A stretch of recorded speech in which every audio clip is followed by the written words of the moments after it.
BFM Business, BFM Patrimoine, la vie immo. Bonjour Marc Andorra. Bonjour Cédric. On accueille ce matin Ludovic de Jouvencourt. Bonjour. Bonjour. Merci d'être avec nous, fondateur de Prélo. Qu'est-ce que c'est Prélo ? Prélo, c'est une start-up de l'immobilier qui permet de démocratiser l'accès à la propriété d'une résidence secondaire. On s'est lancé il y a maintenant tout juste un an, c'était en août dernier, et notre objectif c'est donc de trouver des biens, les rénover, les meubler et rassembler entre 2 et 8 personnes pour faire l'acquisition de ce bien. Au final, ils se partagent le bien et sa valeur, mais également l'intégralité des frais.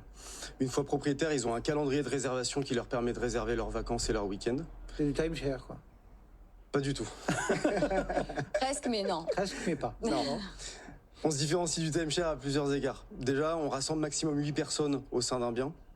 Donc une part donne accès à 44 nuitées calendaires et une personne peut acheter jusqu'à 4 parts d'un même bien. Donc on peut avoir la moitié de la propriété. Le calendrier est complètement dynamique, donc un été on peut partir en vacances en juillet, peut-être l'été suivant en août, et les vacances se réservent au fur et à mesure.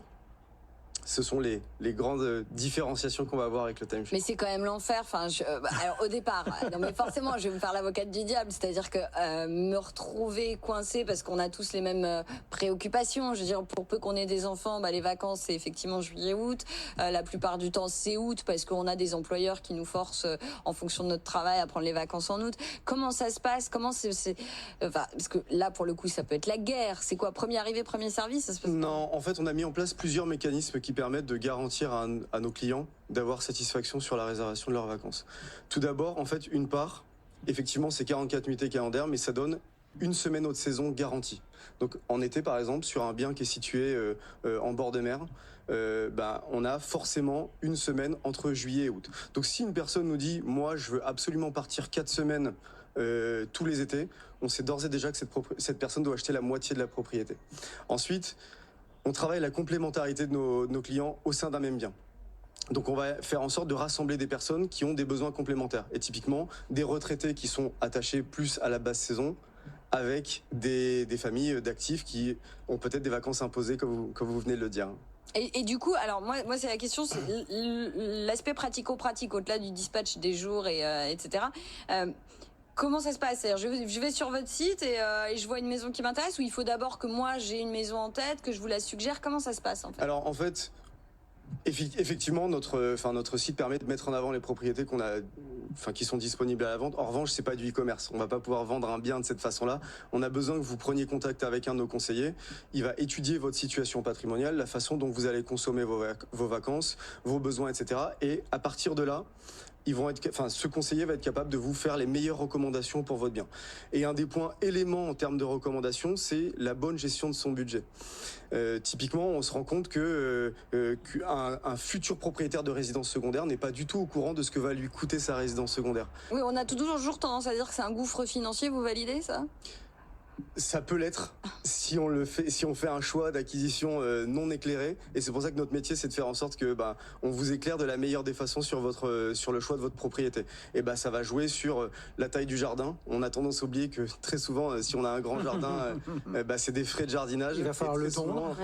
Et très souvent les gens nous demandent un grand jardin pour voir les enfants gambader dans le jardin, mais faut faire des choix éclairés. Pareil, la piscine. La piscine et également la taxe d'habitation.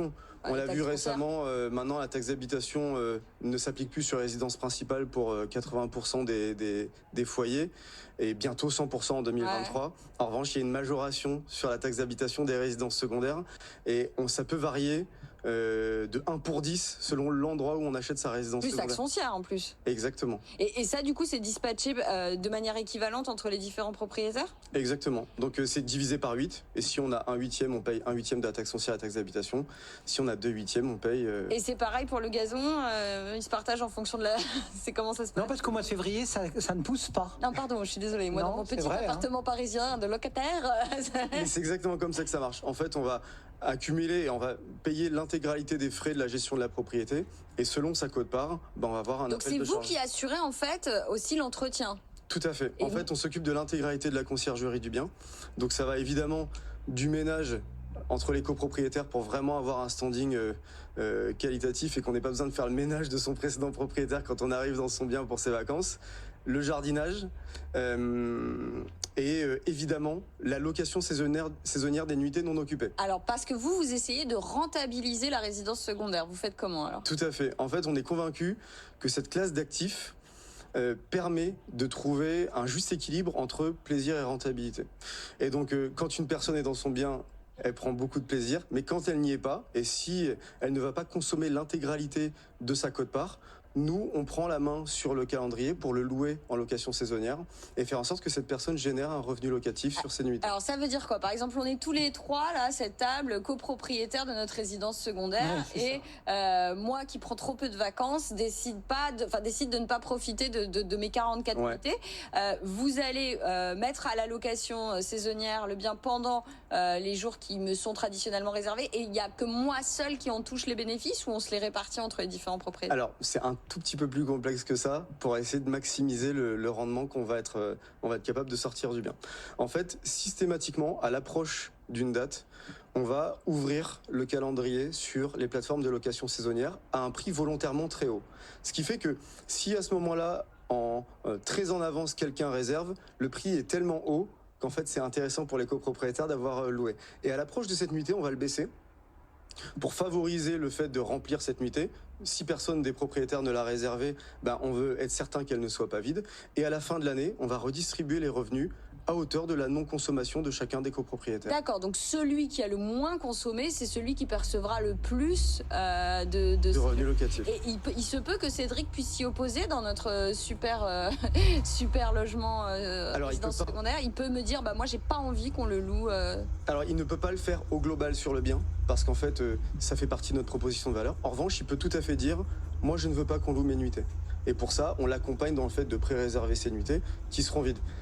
Je suis pas certain que la logique soit très bonne, et c'est pour ça qu'on va lui expliquer l'intérêt de le faire et de montrer que en fait on peut avoir des vacances géniales en ayant son crédit complètement payé par la location saisonnière.